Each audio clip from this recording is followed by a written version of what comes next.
Good afternoon, ladies and gentlemen. Thank you for being on our program. I have the honor of having Ruben Barrera Vela Botello. He's a lawyer, and I congratulate you for that. That's no easy task to have done that over your lifetime. And we're here on the show today because we want to highlight your book, which is now in Amazon, Americano Forever, La Raza Americas. First of all, aplauso for doing the book. No book is easy. Ruben, you come from a very challenging childhood in Texas, very impoverished family, but you went through the ranks, you came up, you became part of the Marine Corps, you came out, you went on to law school, and you had to balance a lot of very challenging things in your personal life to get there. And that's in your book, so we don't want to go too much over that. But we want to make people interested in going and seeing this book again. Americano Forever, La Raza Americas. It's on Amazon. Ruben, let's start with the question. What motivated you to write this book? Well, I've been since the first Trump administration. I before he, of course, got elected, like most Chicanos, could see right through him what he was, what he is, what he'll always be, and he's been an enemy of Latinos for the whole time he's been in office, and before. He's a very racist man, and he every day, till today, even he's upsetting me. He's just upsetting me to no end, and I had to somehow uh, come out with my feelings to the world that this man has got to stop. He's a monster. He's a danger to the world. And I thought I could do my best in a book because nobody else listens to me on Facebook or anything else. They just think I'm an idiot or whatever they think. And they might be right, but I disagree. Uh, I just had to say something somewhere, somehow, so people could think. They're not thinking, they're just following the leaders, and the leaders are leading them down over the cliff. And a lot of Democrats are doing the same thing. They're either not saying much or they're just not loud enough. Nothing is loud enough against Trump. He always seems to have the upper hand. And I, for one, can't live with that. I'm going to do all I can to expose him for what he really is. And I pretty much know exactly what he is and would not put it in words, but he's a very evil man. And today I read this morning the generals, the commanders in the military are calling him. They say that he was anointed by Jesus to attack Iran. Can you imagine that kind of comment from anybody, much a politician saying that he thinks he's some kind of Jesus or Messiah or something? That's an evil thing for anyone to say, especially when you have that kind of power in the White House. So there's no end to this battle, as far as I'm concerned. So the day I die, I'll be fighting and hope others join me too, because he's got to be stopped. Who is who is the most famous person that told us and shared with us, and I think it always rings a bell. The worst thing we can do is be silent. Mm. Oh, I couldn't say. I couldn't say. I don't. I can't. No one stands out in my mind because I've never been silent. So I don't think I would have noticed that statement. But no, I can't think of anyone who said it. Well, I go with the idea, and I've heard it several times, that silence is acceptance. Yeah, yeah, And from if you don't say something, by definition, you're agreeing with it. yes. And I think we're posing, both of us at this time, especially you through your book, we are not silent. Mm-mm. Not anymore. I'm hoping everybody, lots of people. I'm saying in this book, there somos todos americanos. They cannot ever take that away from us. Somos americanos primero, and What they're what not did trying you to say. Uh-huh. what did you mean by that? What do you mean by we're all Americanos? Well, number one, I'm first relating to La Raza, Latinos, Chicanos, Mexicanos, Nicaraguanos, todos del sur de América, y esos son familia. For me, it's like they're my family. They're my cousins.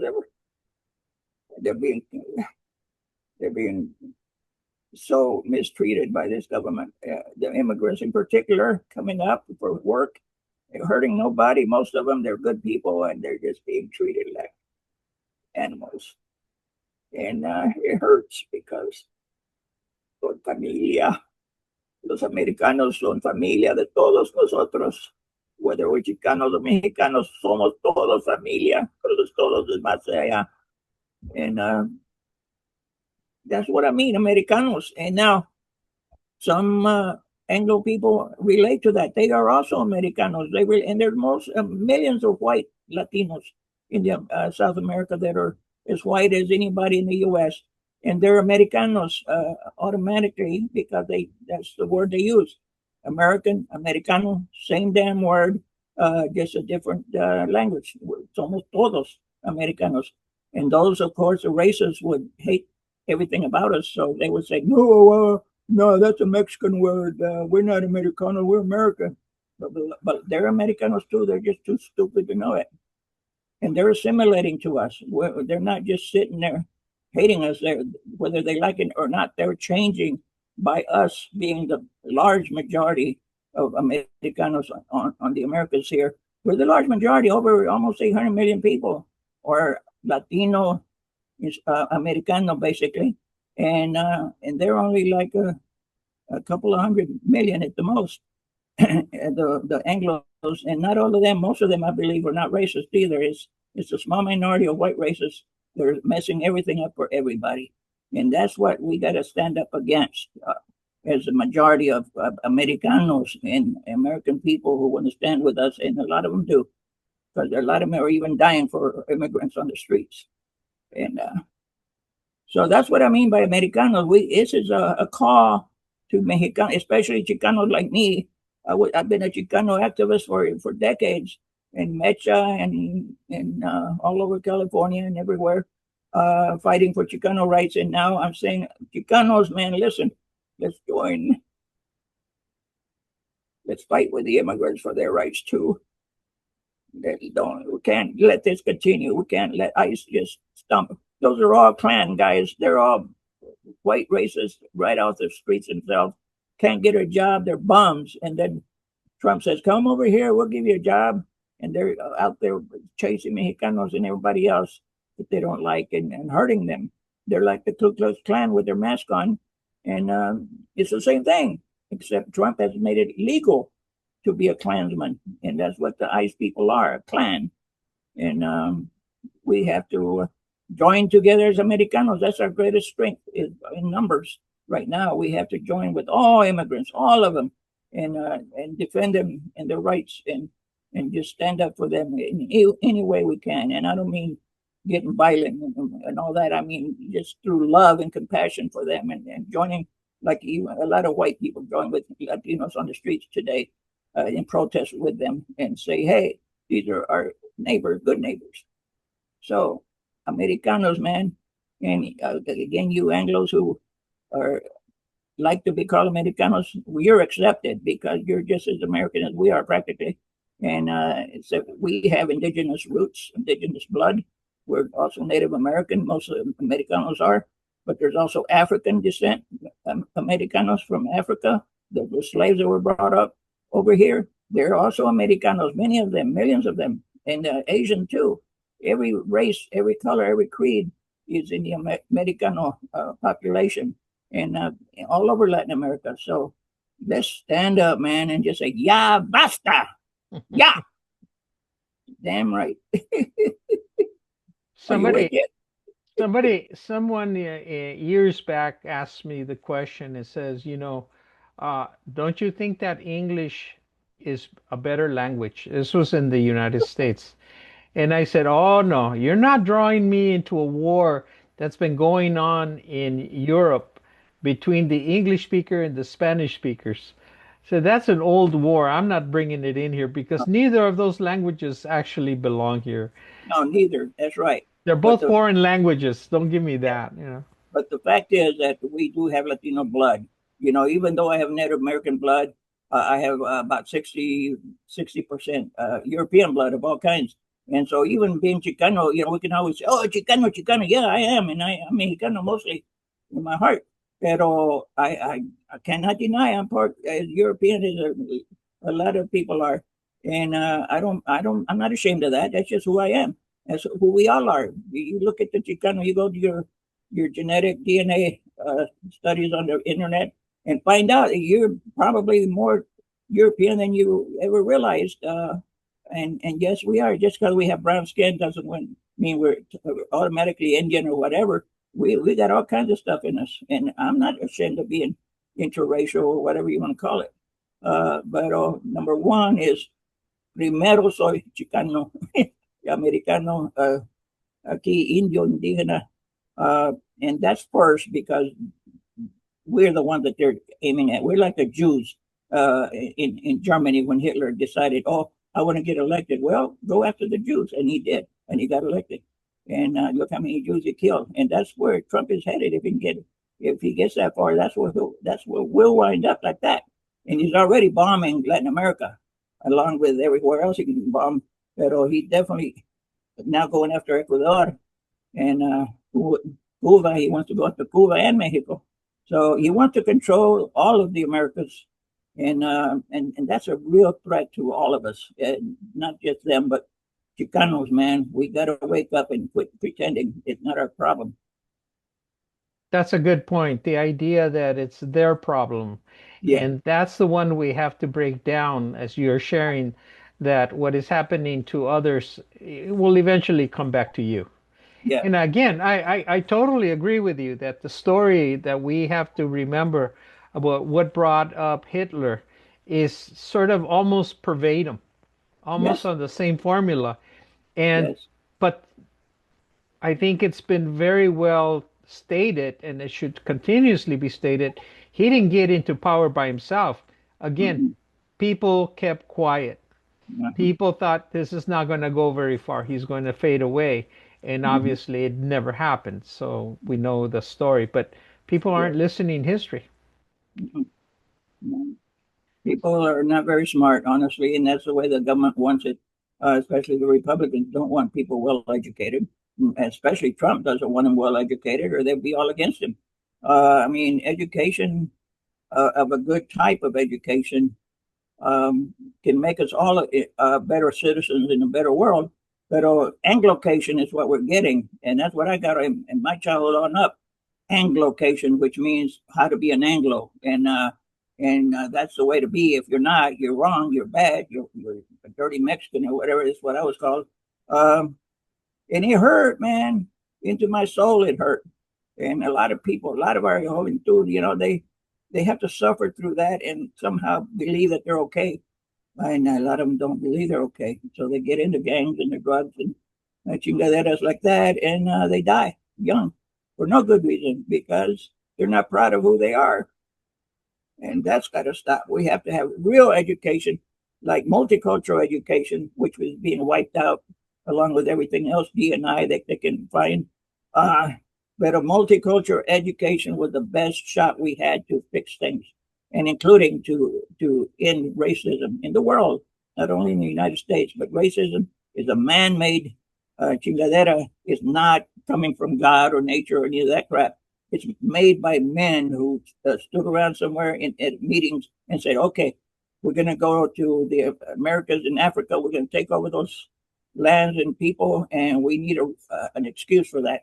Oh, well, they're savages. They're inferior. They can't take care of themselves. So we are justified in invading them and taking over everything we want and killing them and slaughtering and maiming and raping and everything else. And that's okay because they're inferior. And God wants us to do that. Manifest destiny, the doctrine of discovery from the popes in the 1400s. They said, go there, take whatever you want. If they're brown people, if they're Indians, if they're Asians, Africans, take it. If they're not Christian, it's all free for you. You can do what you want. And they did. All those European invaders came and took and took and took. And they gave nothing in return except uh, churches and get on your knees and pray or you cut your head off or whatever. They that that's so evil what they did, and yet they can turn around and now say Jesus anointed Trump to overthrow Iran. I mean, that's what they're saying today. Jesus was anointed Trump. How can they say something like that? And people who claim to be Christians would accept that. And in fact, there were a lot of evangelical Christians who pushed Trump to do that. They're pushing him to do that, and the generals in the military to say that Jesus sent Trump to do these things So in the name of, Jesus, so Jesus sent Trump to go kill people. yeah, yeah, kill for Jesus. That's what they're doing. And they believe it. And what difference was that with onward Christian soldiers and all that garbage in the past, and all the people that came over here in the name of God and raped and pillaged and stole the gold and everything else they did over here in the lands. My family had owned over 72 miles of South Texas at one time, my ancestors, and it was stolen from them after the Treaty of Guadalupe Hidalgo in the Mexican American War in 1848. All that was stolen from us. I don't care because it belonged to the Indians in the first place. But still, you think about all they promised that they would do for Mexicanos after the war, and they didn't. They sent millions of us back to Mexico. A lot of Mexicanos for no good reason. And every time they need us, they call us back. Every time they don't need us, they send us back. We're nothing to them, and it's all wrong. It's all evil. It's all racist.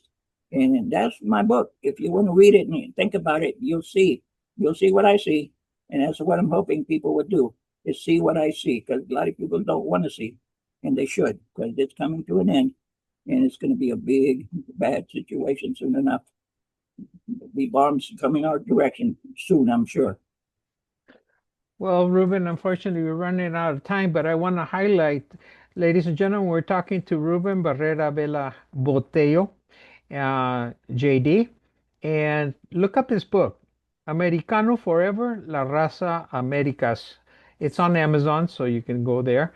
And so, in closing, Ruben, what would you say is the one message you want to make sure that stands out above all others? Um, all people, all of us need to understand what racism is and look at it carefully and in a way that we can actually get rid of it. All of us, white, black, brown, all of us need to kind of back off a bit on our anger and frustration and just say, we gotta make this world better for our children and grandchildren because it's so hard for them. I remember how hard it was. It's so hard for them to understand and believe it and to have a good life in the future if they're constantly afraid of being hunted or losing their parents to the migra or whatever. There's so much hate. And Trump loves to hate, and he's throwing more hate and hate and hate. We've got to stop it. The only way to stop it is stop him. Stop him with love and compassion for each other, and just stop fighting. I always cried when Rodney King said, "Can we all just get along?" He said a very good thing there. Can't we all just get along?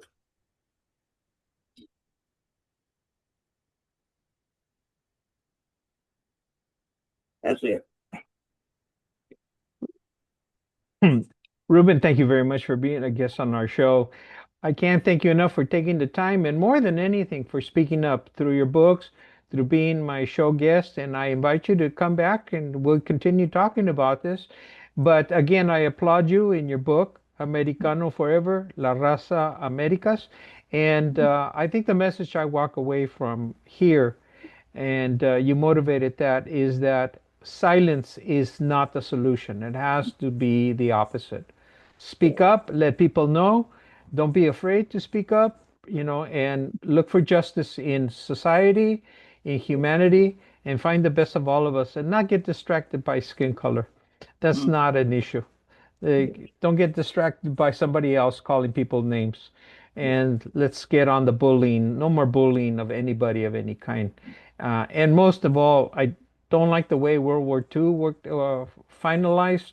yeah. And if things don't change very quickly, World War III is not the best of places we want to be in. So thank you, Ruben, for being on my show. Thank you, Armando. Okay. Thank you. God bless. Okay. Thank you.